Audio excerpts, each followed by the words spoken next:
പിഞ്ചു കുഞ്ഞുങ്ങളെ കലാപരിപാടികൾ നമ്മളെ ചെറുപ്പത്തിൽ തന്നെ അത് പ്രോത്സാഹിപ്പിക്കേണ്ട ഒരു ആവശ്യകതയുണ്ട്. അതിന് ഈ റെസിഡൻസ് അസോസിയേഷൻ നല്ല രീതിയിലുള്ള ഒരു സമീപനമാണ് ഇവിടെ എടുത്തിട്ടുള്ളത്.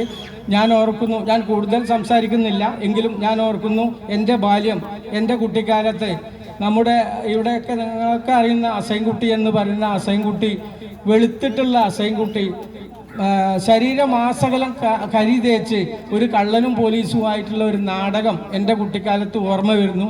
അങ്ങനെ ഒരു കുട്ടിക്കാലം ഒരു സമ്പന്നമാക്കാൻ, അവിടുന്ന് ഒരു കലാകാരൻ ഉയർത്തു വരാൻ ആ ഒരു ശ്രമത്തിന് ഒരു റെസിഡൻസ് അസോസിയേഷൻ എടുക്കുന്ന എഫേർട്ട് എന്നൊക്കെ നല്ലൊരു കാര്യമാണ്.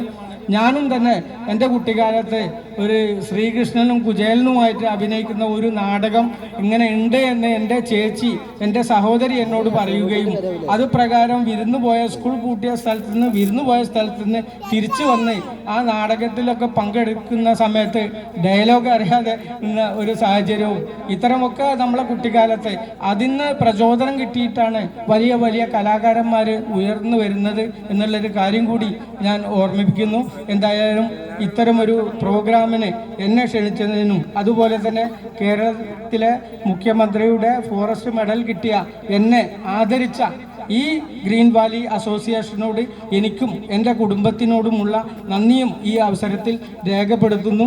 അതുപോലെ തന്നെ ഈ വരുന്ന ജനുവരി 4-ാം തീയതിയാണ് നേരിട്ട് മുഖ്യമന്ത്രിയുടെ കയ്യിൽ നിന്ന് ഞാൻ അവാർഡ് വാങ്ങാൻ പോകുന്നത്.